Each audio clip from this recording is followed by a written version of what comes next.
Hello and welcome to Sticky from the Inside, the employee engagement podcast that looks at how to build stickier, competition-smashing, consistently successful organisations from the inside out.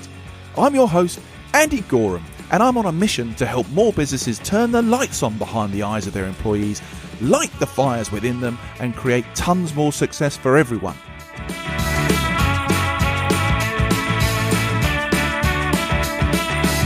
This podcast is for all those who believe that's something worth going after and would like a little help and guidance in achieving that. Each episode, we dive into the topics that can help create what I call stickier businesses. The sort of businesses where people thrive and love to work, and where more customers stay with you and recommend you to others because they love what you do and why you do it. So, if you want to take the tricky out of being sticky, listen on. Okay, what does it take for you to show up, stand up, and bring your best self to work every day? I suspect the answer may well be different for each of us. As we talked only a few episodes ago with Dr. Stuart Desson, our personalities are all different after all. So it's only natural that those requirements will differ for each of us. However, at work, there's probably something common that's underlying whatever our individual needs may be. And that is a sense of psychological safety. A belief that you'll not be punished or humiliated for speaking up with ideas, questions, concerns, or mistakes that you make. And that the team is a safe space for interpersonal risk-taking. And that is a quote from the renowned organizational behavioral scientist and Harvard professor Amy Edmondson, who's famous for her work around psychological safety. And we'll talk more about Amy later on in this episode. But let's just think about that quote for a second, because this is what can unlock untold performance from the people you lead and work alongside. Imagine what you could accomplish if the nature and quality of the conversations you have with each other could improve or be untethered. For that to happen, you need to have established an environment of psychological safety. So, how do you go about doing that? Well, with me today is Stephan Wiedner. Stephan is a psychological safety expert whose career has focused on developing sustainable, high-performance leaders, teams, and organizations. His passion for unleashing the collective potential of people has led him to co-found Noomi.com. It's the world's largest network of independent life coaches, and Skillsetter.com, the deliberate practice platform for interpersonal skills, and then Sarango.com, the psychological safety training experts. But that's not all. He's about to embark on a groundbreaking piece of research on the connection of interpersonal skills and their impact on psychological safety with Amy Edmondson. And perhaps the most interesting thing for me is that he's also a volunteer firefighter, which, if you think about it, if you were ever going to choose a profession where the trust and belief in your teammates to work as a team and have each other's back is important, firefighting would probably be right up there. So I'm dead excited to get stuck into all of that with Stephan, to see what we can learn from him and see what else he's going to share. Welcome to the show, Stephan. Welcome, Andy. It's a pleasure to be here, and great introduction. Well, thank you very much, my friend. It's super to have you here. I am so excited for today's conversation. But do us a quick favor, will you, Stephan? You just give my listeners a bit of a better introduction to you, a bit of your background, and interestingly, what you're really focused on at the moment. Well, I think you did a pretty good job of introducing me. You talked about the three different organizations that we have. So Noomi, Skillsetter, and Sarango, and also the fact that I'm a volunteer firefighter. So I would be remiss to say that, or to not mention the fact that I'm married and have a couple kids. So we're entering some interesting times in that my son is graduating from high school here in a matter of weeks. So that's going to be a big change for our family. And professionally, where I'm really focusing my time and energy is on work around interpersonal skills. And you mentioned the study, so it strongly relates to that. and looking at how individuals can really improve their interpersonal skills and treating them like skills that an athlete possesses. So we all know about professional athletes and how they train and how they practice and how they master their craft and the hours and hours of dedicated effort that goes into that. And what we recognize is that for interpersonal skills, leadership skills, these sorts of communication skills, they often get, I would say, viewed through a fixed mindset where people believe, well, I either have those skills or I don't. And we fail to recognize that we can practice those skills, whatever those skills may be. So that's where my real focus has been in the last matter of, I wouldn't say months. It's probably been years now.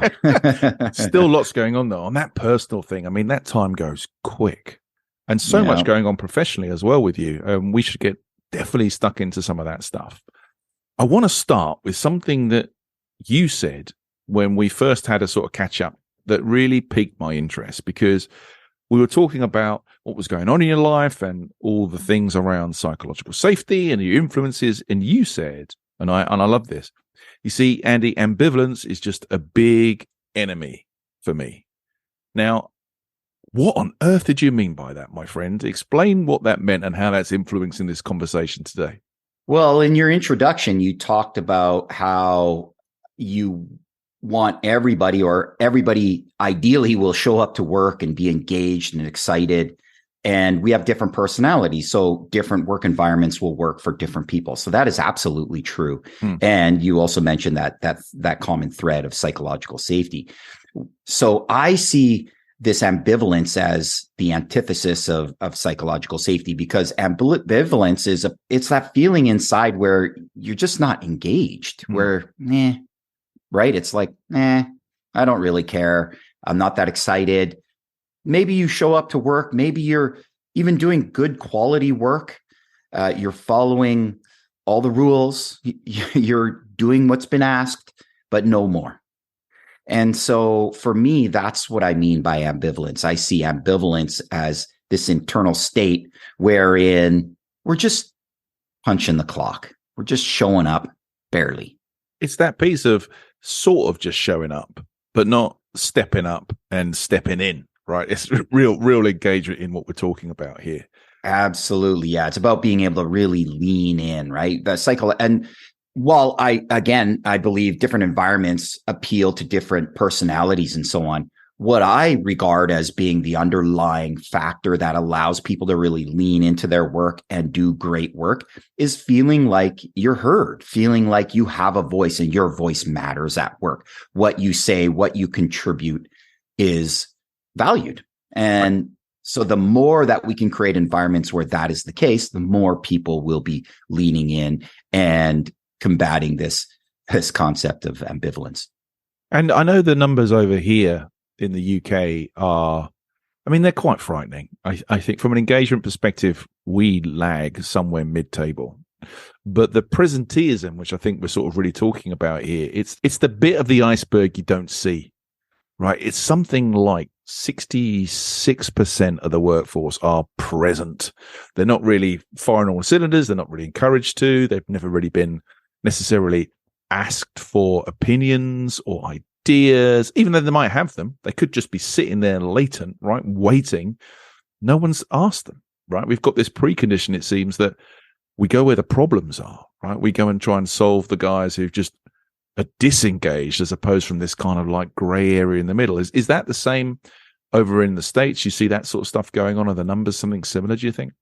Absolutely. I believe it was a Gallup poll a couple years ago that suggested that something like 70% of folks at work didn't think that their voice mattered. Wow. 70%. So that means 30% are likely engaged. And I would gather that the other 70% are not. So, and I love that you mentioned the iceberg. Or you mentioned a iceberg, and we use that as a metaphor to describe psychological safety. Because what is it when someone is not speaking up? What you see, what you hear is the tip of the iceberg. And as we know, that's maybe 10% of the iceberg. It's exposed, it's above the water. And what's below is what people are thinking. Mm. And so if you think about an environment where you have a high degree of psychological safety, what you want to do is you want to almost like push that iceberg above the water so that what people are saying is much more equivalent to what they're thinking. There isn't this massive difference between what they're saying and what they're thinking, right? So an environment with psychological safety is often characterized as an environment that's very polite. Yeah. So there's a lot of, yes, oh, that's a great idea. Sure. I'll do that. No problem. Right. That's very polite. It's not, that's the worst idea I've ever heard. Why are you making me do this again? We did this project last year. Now you're asking me to do this review project again. What the heck? This is such a waste of time and energy, because every time we do this, nothing ends up happening. You know, that level of frustration or observation is what's needed. You need some of that pushback. If all you're hearing is politeness, agreeableness, that's a sign that what is above the iceberg, above the water, rather, is much different than what's below, what they're thinking versus what they're saying. I think that's so true. I mean, some of the funnest stuff I get to do, Stephan, is whether it's leadership stuff or personal development, is when you start combining things like the iceberg metaphor, like Lencioni's 5 dysfunctions of a team stuff, like the psychological safety. When you use all those things, and often I'll use the iceberg metaphor in the context of showing vulnerability with building trust and what have you, right? Just lowering your own water level, sharing a bit of yourself with someone, getting some better understanding, all this stuff. I love the fact that you talk about a bit more challenge, because when people think about teams and all that stuff, they go on about, oh, it feels edgy, it doesn't feel nice and well, great teams are not just nice, fluffy places to live. They challenge the what's it out of each other, right? That's, to me, that's what signifies a really strong team. They can have it out on a discussion. They can really dig into the issues. They can challenge each other because it comes from a place of trust, or in this conversation, from a place of safety, right? We're challenging the issues. We're trying to work it through. We're all coming from a great place because we want to get to a great result. And that means we take responsibility for digging in and questioning and pushing, right? That's what we're talking about here. Exactly. You said it so well. It's all about pushing one another. It's not about politeness and agreeableness. It's about being able to have that rigorous conversation in order to serve the team and the broader organization, right? It's all about how do we facilitate greater outcomes here as a group, as a team, as an organization. And I think if we think about the construct of psychological safety itself, I mean, you're an expert in it, you're working with experts on it, and we will get into this project that you're working on in the future in a while. But when we talk about psychological safety, for my money, interested to hear your view, it normally fits into almost two distinct areas, right? It talks about that piece about somewhere where you feel like you belong and you can speak your mind without any of those consequences that we've talked about before. But also in today's workplace, there's an element, I guess, of the diversity and inclusion piece as well. Now, do you recognize it in those two places? Do you see it in the work that you do? Do you see it as just an overarching piece? Is there really two different buckets, or is it all the same thing? What do you think? Where do you come at it from, Stephan? Yeah, I don't think you can have diversity and inclusion without psychological safety. I really don't. I see those as two halves of the same coin, I guess, or two sides of the same coin. If you look at the questions that Amy Edmondson has created to assess psychological safety, there's only 7 of them, first of all. So it's quite easy to assess, which is a real benefit. And 2 of the questions speak directly to that. So one of them is, to what extent are your differences appreciated on this team? And then the second one is, to what extent are your unique qualities and traits used and perceived as a benefit? So it's not enough to just see people as being different, but also that you leverage their strengths and weaknesses and whatever interesting, unique qualities they bring to the table. And that's, to me, is part of diversity and inclusion. Yeah. To me, it does all stem from the core part about Each individual member of this team has an equal part to play. Each voice is as loud as each other. Everybody has an opportunity to contribute as much as they can, regardless of background, experience, whatever it might be. That's my simplistic view of it. Is that how you think it should show up? Does show up? What do you see going on in that whole world of psychological safety right now, Stephan? These are really big questions you're asking, and Sorry. Well, I don't think you need to apologize. I think that's partly what really drives me about psychological safety. So it's not. I really see psychological safety as almost like a tool for world peace, right? The ramifications. You can talk about psychological safety within a team. You can talk about it between countries. You can talk about it globally, right? That you can sort of zoom right in, or you can zoom way out and look at the much bigger picture. And I think that it's relevant in both cases. One of the big, I guess, considerations that we look at with psychological safety is around the idea of seeking understanding. So if you look at a lot of interpersonal skills research and communication skills research around how to negotiate, etc., so much of it is about seeking understanding. And that, I believe, is where a leader must bring their curiosity to the table. I mean, you already talked about vulnerability. So the humility, I think, is a big aspect, a big factor or characteristic of great leaders. But another one is curiosity. And so if you can be really curious with the people around you to seek to understand them, to understand where they're coming from, what they uniquely bring to the table, then I think that's what it takes to create this environment of psychological safety. It's that root of curiosity. Because if there isn't that curiosity there, then the need or the desire to understand others doesn't show up, because we're seeking to be understood first as opposed to understanding others first. I so love that. And I think that is potentially an underutilized word when it comes to effective leadership as well, about being curious. You know, the too many guys, leaders, walk into that room, meeting, whatever it is, and the first thing that comes out of their mouth is, here's my idea. What do you reckon? And they've just basically shut down half the room, most likely, unless you've got an incredible backdrop to that team where you're really happy to openly challenge that leader.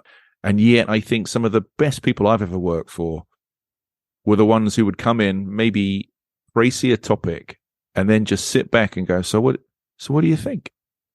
And they would listen to everybody around that table. And they may not have the same perspective as those people. They may not have the same ideas as those people. But everybody got a view. Everybody got a say. And everybody got a chance to think and question and support what was being said. At the end of the day, though, that leader, and I've seen that in male and female leaders, I've worked with some fantastic people, they would be the ones to kind of like make the call. But that wasn't a problem for us in a team, because we'd had that opportunity, you know, we'd had all that kind of dialogue. And it's actually quite empowering for the rest of the team, even if you don't get your way, for someone to sort of grip it and go, okay, cool, we've had a chat, we've listened to it all. Here's now what I think, and this is now what we're going to do. Discuss. That's an empowering environment to work in, right? That's what we want.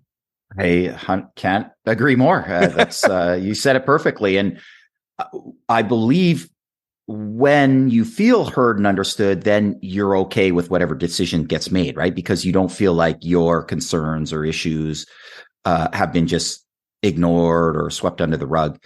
And that's really empowering. And I think following that discussion, those individuals within that team can also have empathy for that leader, recognizing making the call, making that decision is not easy.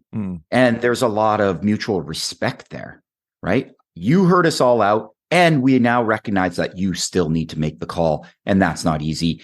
And you don't necessarily have 100% complete information, and yet you still have to make the call, because that's what a leader's job is. And sometimes, that's not easy. That's definitely not easy. It's not. And that's just around the board table.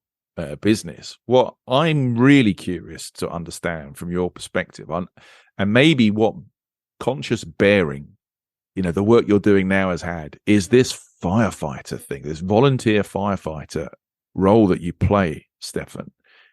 I mean, how did that come about? Was that a thing always as a kid? You had a red fire engine and you thought, you know what, I'm going to be a firefighter one day, and you've living out your dream? Or, I mean, how did this all come about? I'm asking so many questions. I'm really not a very good host, but you get my drift. Where did it come from, my friend? I get your drift. Yeah. Thank you for the curiosity that you're demonstrating. It was definitely not a lifelong dream of mine. That is for sure the case. I live in Canada, so I live in the Okanagan Valley. The Okanagan Valley, I like to call it the Napa Valley of Canada. Nice. So if you're familiar with the Napa Valley in California. And so I live in a semi-rural community with lots of vineyards all around me. And so that helps maybe paint the picture. And there's maybe 2,000 residents in our little community. It's about a 10-minute drive into town where there's 35,000 people residing. So we're not, totally in the sticks, if you will. And yet we are this small little community, and we moved here because it's very picturesque and it's right on the lake. And as soon as we moved here, we immediately felt this sense of community and started to get to know our neighbors and so on. And then there was a call for more volunteers, for volunteer firefighters.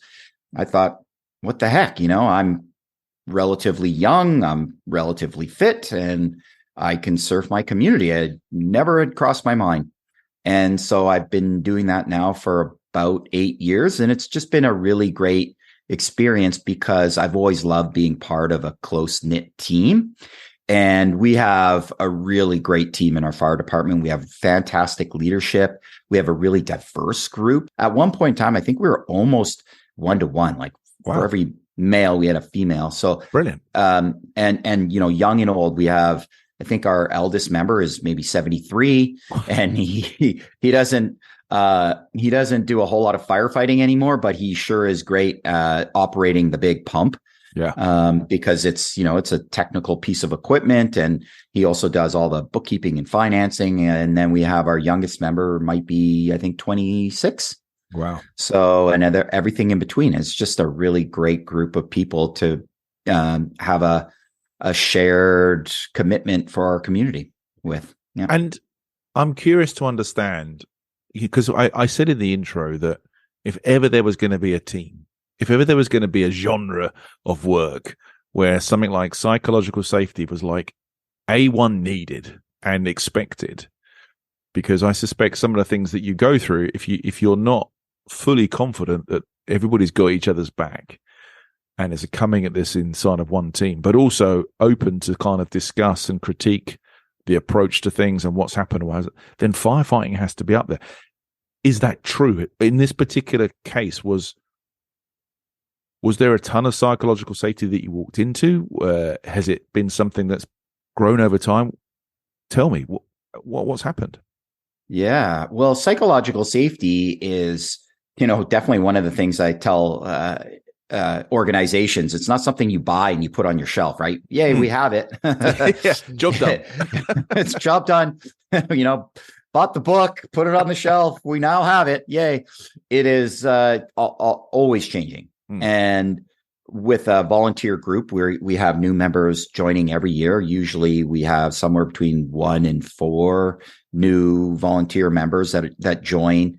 And for that first year, they're really just learning the ropes before they become a full member. And of course, 1 or 2 people leaving every year. And psychological safety is, I'd say, gone up and down. There have been incidences that have caused some people to be upset and feel disrespected or unappreciated. And then we've worked it through and then feel great. And so it really kind of ebbs and flows. I'd say when I first started, there seemed to be a lot more tension maybe between members that hadn't been properly addressed. And maybe there was, I don't know all the stories. I don't know all the history because I was new, but there was members that had been part of the department for 25, 30 years. So long time membership. And And I guess maybe the safest way to describe it is there was maybe like an in crowd and an out crowd, or like the old guard and the new guard, and maybe they didn't always agree. And so, there's that like, well, this is the way we've always done it. And maybe, these kind of differing opinions and differing strategies and ideas around how to run the department and how things ought to be done. And I definitely don't see that anymore. I think it's a much more cohesive unit. We have, like I said, fantastic leadership, and I think they've done a great job of trying to address any personality differences, knowing that there are absolutely going to be personality differences. With a department that's so diverse, that will happen. Yeah, and we've seen that happen. So it's just a matter of making room for that and allowing conversation to help facilitate a better outcome whenever there is that difference of opinion or difference of personality. And do you think going forward, this is now something that has become an intentional focus, like a conscious focus of the team, of the group, to ensure that everybody feels like they're in that right environment, that those mistakes of the past don't happen anymore? And if it is a more intentional, conscious thing, are there any specific things that you're doing to make sure that environment is constant and always kind of like front of mind?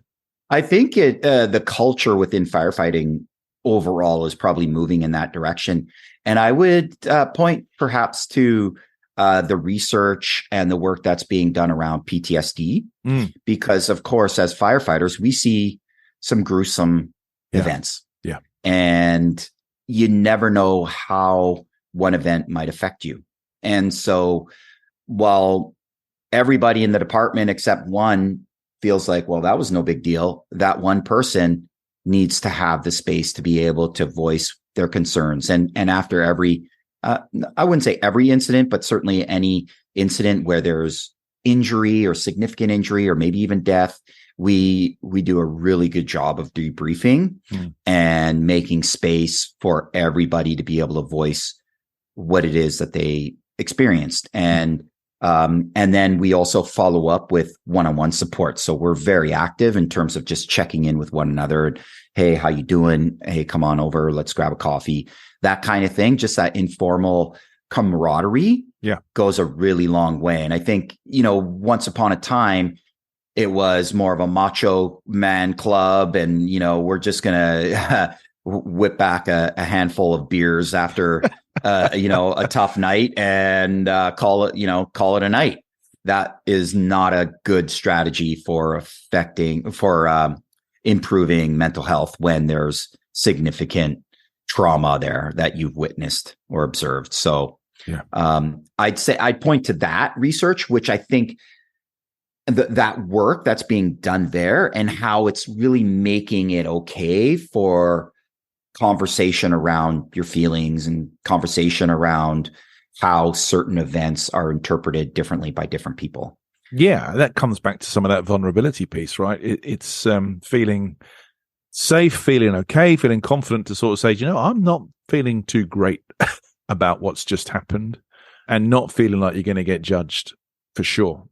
And do you know what? Yeah. I can really understand that in a firefighting perspective, and I love the way you describe, the intentionality of that sort of approach within that team. And we're not dealing with the gruesomeness of some of the things that you have to see, but do you see the parallels in the workplace, in the sort of regular workplace that you've seen in firefighting? Have you seen a change with a focus on psychological safety? Do you think we're just at the start of this journey? What do you see at the moment, Stephan, in the work that you're doing? Yeah, well, I definitely think that we're moving toward a more psychologically safe work environment. Absolutely. With things like, for example, at the beginning of COVID, right? The Black Lives Matter and, these sorts of movements, I think, really helped certain populations feel like their voice does matter and that they can speak up. Interestingly, our definition for psychological safety that we use within our training is it's the courage to speak up and the confidence to know you'll be heard. And so, interestingly, those who find themselves protesting Sure, they have the courage to speak up, but I don't think they're always feeling heard and understood and appreciated. And we talked at length about that, feeling understood. That's a really important aspect to psychological safety. And I think in general, we're moving in that direction, right? There's much more curiosity and interest for other people and their experiences. There's much more room for that at work. And I think that's a fantastic movement in the positive direction. Of course, it's not always present. There are definitely pockets where that isn't necessarily as well embraced, or it's not even that there's, there's a difference between encouraging diversity and then there's the opposite of that, which is discouraging diversity or encouraging uniformity. But there's also that kind of middle ground where you're not necessarily proactive in one way or the other. But I think to be inclusive, you need to be proactive about it. It's not enough to just, say, well, I didn't steal anything today, so therefore I'm a good human being. Yeah, but were you generous in any way, right? Like we want to look at just the positives as opposed to the avoidance of the bad. You see, I find that really interesting because I think, and lots of people call them soft skills, and I'm not a fan of soft skills as a phrase, as anybody who listens to this podcast knows. I prefer to use the term human skills, but I think it is these human skills that are sometimes overlooked. And I'm really interested in the research work that you're going to be undertaking with Professor Amy Edmondson. And you're looking at this link between these perhaps forgotten, taken for granted interpersonal skills and psychological safety. So tell us a bit more about that. Where's that come from and what are you hoping to find? And tell us a bit more. Yeah. So I also have an aversion towards the term soft skills because, yay, thank you. And maybe for different reasons. I don't like the word soft skills because I think they're far more concrete and tangible than perhaps we're willing to see it. So true. So here's what we're doing with the research project. We are correlating or looking at the correlation between a manager's interpersonal skills and their team's sense of psychological safety. So those are the two things that we're going to be measuring. And all we're trying to see is there a correlation there? And our hypothesis is that there is. And we're drawing on work that's been done in the world of counseling. In the world of counseling, they have long been asking the question, what makes an effective counselor and how and why does counseling work? And what the research has discovered is that the best therapists, the best counselors, the best healers, and they've looked at multiple different disciplines. So not just counselors, but social workers and shaman and religious leaders. Like these are all healers. They help people improve their outcomes. And there's good ones and there's bad ones. And you can assess them based on their client outcomes. And what they've discovered is that all the best, so it doesn't matter what type of helper you are, the best helpers all have the high level of interpersonal skills. And these were measured using a performance-based task, which I think is such a fascinating aspect to that research that was done back in about 2007, 8, 9. I think the paper was published in 2009 by Tim Anderson at the Ohio State University.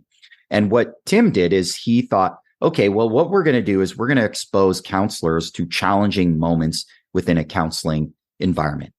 And so they had actors depicting these challenging scenarios. They were actual scripts from real live scenarios that occurred within counseling. And they exposed counselors to those clips and assessed them for 8 dimensions of these interpersonal skills that they're measuring, which they called facilitative interpersonal skills, so FIS. And those 8, when they were scored, were predictive of client outcomes. And what's so fascinating about it is they I believe they initially had 4 clips. So these are 4 clips that are all under a minute and a half. I think they're 30 seconds to 90 seconds long. And the responses were all less than 2 minutes. And they coded those responses. So for each individual, they had at the most 8 minutes worth of video data. And that video data was predictive of their client outcomes. To me, that's really fascinating because what they're doing is they're testing people in those really challenging moments. Anybody can be a good counselor with a really good client, with a client that's relatively easy. But there's degrees of challenge, degrees of difficultness with clients. And the best counselors can get positive outcomes more consistently with those more challenging clients.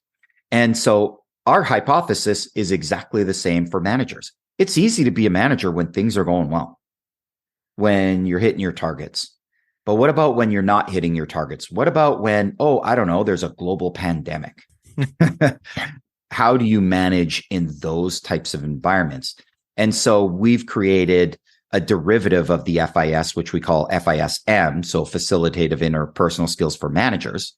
And the FISM presents team-based scenarios, or they could be one-on-one based scenarios, but they're within a work context. And then we look to see how people respond to those. And if I could add a little more specificity to the skills that we're looking for, the 8 dimensions of the FIS that we're looking for are: number 1, verbal flow. So why are we looking at verbal flow? Verbal flow is basically how well you communicate. And when there's a lot of anxiety and stress, what happens? Your verbal flow goes down. The way your words come out of your mouth is going to be stunted a little bit, and you're going to add a lot of verbal fillers, etc. The second is hope and positive expectation. So how are you able to generate hope and positive expectation? And a lot of hope and positive expectation is about, can you demonstrate a path forward? So it's not just empty, rah, rah, rah, you're awesome, you're great, right? That's empty cheerleading. You need to have a path forward, like, okay, folks, I know there's a challenge here, and this is how we're going to resolve it. That generates hope and positive expectation. The third is persuasiveness. So how well are you as a manager able to have others accept a view that's different from their own view, right? That requires a whole lot of understanding. Yeah. And then the fourth is emotional expression. So we see this, basically, this is how it's not the words you say, but how you say them. And what we discovered, especially in the world of business, is a lot of communicators are very flat or very low. They have very low emotional expression or incongruent emotional expression. We had a client who had a fantastic smile and would be smiling when someone's expressing a death in the family. Yeah. Right. It's incongruous. So emotional expression. The fifth is acceptance and understanding. That points to the diversity and inclusion and acceptance, right? That acceptance piece. So how judgmental are you when others are different or expressing ideas that you don't agree with? The sixth is empathy. So to what degree can you demonstrate to others that you understand their situation? And I'm going to pause there just for a second, Andy, because I want to check in with you, because I've been sort of speaking and there's a lot of information there. So I just reviewed 6 of 8. And what I'm hoping you're listening for is, if you just think about a manager or a leader, like, do you think all of these things that I mentioned thus far are valuable skills to possess? Oh, without a doubt. I'm fascinated because you answered the question about, how you're going to measure interpersonal skills. That was my question that was buzzing around my head. How do you manage these interpersonal skills? And what are we looking for? And so 6 of 8 so far, tell me 7 and 8, because I think they're all really, really useful. Yeah. But I think these are things that's just taken for granted in one big lump. Can you engage and talk to people? Oh, good. Brilliant. No, this is really interesting. The specificity behind it is fascinating, because that's a proper training program, right? You don't get a bodybuilding kind of plan. It's just go and lift some weights. There's specific muscle groups you've got to kind of exercise to come back to your piece about training. The specificity of the 8 dimensions, well, I got to go and exercise a bit more on that. Yeah, I'm pretty good at that, but I'm awful at that. Let me go and tune into that one. I love it. Great. Yeah, I love how the parallel to weightlifting, because you can you can have a parallel to all sorts of different things where, especially sports or music, where we have been doing those things for a long time and we've broken down the skills, right? So when you go to the gym, you're going to work on your biceps, then your triceps, then your quads, whatever, right? You break it down into the individual components. And so you're right. That's exactly the way we do our training is we break the skills down and you practice them one at a time, because that's the way you do it in sports. That's the way you do it in music. No one says, okay, go play Bach now, right? Like you got to learn the scales, you got to learn the chords, everything like that on the piano before you can play some masterful piece of music. So we want to do the same thing. And that's what we're doing in our training. So I'll talk about 7 and 8 because I think they're really critical. Yeah. 7 is alliance capacity. So it's basically like collaborativeness. It's this we language, right? So are you pointing to the interrelationship between the different parties of the team and also maybe your team and the other teams in the organization? And then the last one, which I think may be the most important one, is interpersonal responsiveness. So this is basically how do you approach, and do you even approach, a rupture or a potential breakdown? And that's really, really critical, because when there are difficult and challenging moments, what you don't want is, wow, that was really uncomfortable. Can we just move on? or often what we see is a really strong desire for managers to move things offline. Like, whoa, I think we better call timeout here. And, I'm going to have a conversation with one or two of you. And that will leave the rest of the team kind of going, well, that was really awkward or really uncomfortable. I noticed, why is this not being addressed right now?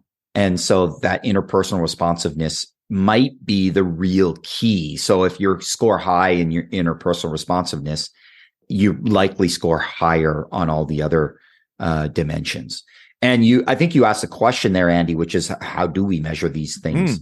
And we have human coders who are trained to look for these 8 dimensions and evaluate them. And we have multiple raters that are going to be rating every single manager.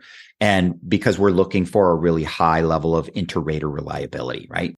I see in the very near future, Andy, with the advancement of artificial intelligence, that computers will be able to do this. And of course, computers will be able to do it much more consistently, right? So with human raters, obviously your perspective is going to be different from mine. And hopefully that our inter-rater reliability is relatively high. But with a computer, it should be the same every single time. If you give them the same stimulus, it should give you the same score again and again and again. Fascinating. I'm really interested to see what comes out of this. I would love it if you could come back when the results are in and you can tell us a story of what you found and what surprised you and what you were expecting, and has sort of reaffirmed what you believe. I think that would be a fascinating thing to see. Unbelievable to me, and I always say this, we don't have a lot of time left on this episode, and yet my brain's going to be going 10 to the dozen after this finishes. I just know it. Stephan, we've come to the bit in the show I like to call sticky notes, where I'm looking for you to try and summarize a few things. So on the subject of improving the psychological safety at work, if you could give my listeners 3 bits of advice that we could stick on 3 little sticky notes, what information would you share, Stephan? What advice would you leave us with? The first is, I think the easiest, is to just observe. Observe your team, observe yourself, notice what topics you might want to avoid. What are the situations that cause you to maybe remain quiet?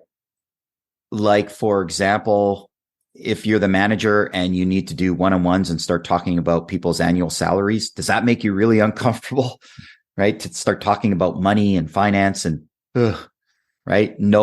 Just notice. That's it. That's all you have to do, is just start to notice what types of topics or what types of scenarios might cause you to feel that internal discomfort. The second thing is be curious, right? We talked a decent amount about that. So just be curious.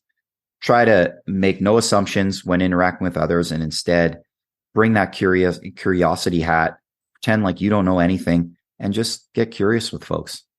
And the third, I think the third that seems so easy, but is maybe forgotten, is take people for coffee. Have informal chats, right? Just get to know people. And the more you do that, the more their guard is going to come down, right? The more they're going to be willing to share. Because if you're willing to hear about how their weekend went and how their, 5-year-old is playing soccer, and if you could be curious about that, then I think you can be curious about just about anything. And so they'll be more likely to share openly with you. And that will foster psychological safety. I think that's great. And we forget sometimes the genuine simplicity of some of this stuff, right? We try and over-engineer and overwork stuff, but at the end of the day, just be a good person, get to know someone genuinely and listen and respond. Brilliant. Stephan, I have absolutely loved having you on the show. I've really enjoyed our conversation, and genuinely, I would love it if you'd consider coming back when you found your results. That'd be amazing. I'd be happy to share. Who knows what we're going to discover? Hopefully it's positive, but we also see this as really just the tip of the iceberg. I think there's so much more research to be had because, our hypothesis is that managers will lead to greater levels of psychological safety. But there's another hypothesis that we have, which is maybe it's the lowest rung on the ladder, so to speak. So, because I've been on numerous teams, and I've coached hockey, for example, with youth sports, and I remember one year I had this one kid on the team who was just a pain in the neck. And he caused me some real headaches. And I think I managed it quite well in the end. But at the same time, it's like, so maybe it's the lowest rung on the ladder. We're just scraping the surface. I think we have so much more work to do. And then, of course, if we can show correlation, we would want to show causation. So can we improve interpersonal skills and then therefore improve psychological safety? Much more work to be done, Andy. Much more work to be done. That's a whole nother episode, my friend, a whole nother episode. Listen, thank you so much for joining me. It's been fantastic, and I can't wait to speak to you again soon. Take care, my friend. Thank you, Andy. Okay, everybody, that was Stephan Wiedner. And if you'd like to find out a bit more about him or any of the things we've talked about in today's episode, please check out the show notes. So, that concludes today's episode. I hope you've enjoyed it, found it interesting, and heard something maybe that will help you become a stickier, more successful business from the inside going forward. If you have, please like, comment, and subscribe. It really helps. I'm Andy Goram, and you've been listening to the Sticky from the Inside podcast. Until next time, thanks for listening.